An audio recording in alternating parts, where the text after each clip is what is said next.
Hey everybody, I'm Brian with Fort Knox Garage, and I'm going to show you how to change out the engine air filter on your 6.7 Cummins diesel. This works with all the models, the 1500, 2500, 3500. It works for a wide range of trucks, but this is for the 6.7 Cummins diesel specifically. So once you get your hood open, it's going to pull that lever in the cab, then pop this little lever to the side here. We can get our hood open. Then you're going to find your air intake over on the passenger side. And right here on the front, you'll see there are 3 screws. You can actually use a wrench. I believe it's 8 millimeters, and you can also use a Phillips or flathead, but I would recommend using a socket wrench, and that should be 8 millimeter. And then on the back here, you'll see what actually kind of holds it down are these 3 or 4 tabs that we're going to slide out. So once we get these screws removed, we can actually pop it back out once we get the front undone. So let's take these screws off here.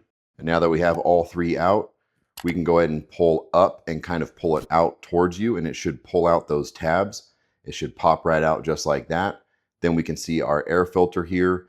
You can see it's a little dirty on top, but I bet you inside it's going to be a lot dirtier. The edge is like a soft foam. It kind of helps create that seal. So just pull up on that edge and you should be able to pop your filter right out. Then you can take a look at the filter here. Super dirty. It's got bugs stuck in it. I don't know if that's grease or oil, but it kind of depends on whatever driving conditions you are normally traveling in.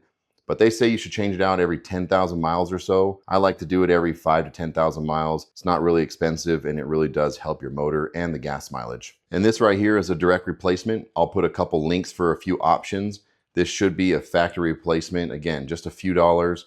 We'll take a look at this one here once we get out of the box, and I'll show you just the difference in what it should look like and what a dirty one looks like. See how clean this is? No grease, no bugs, nothing. It's really important to switch it out with something like this. It's going to help your engine breathe a lot better. And like I said, you might get some better gas mileage, and it's just good maintenance.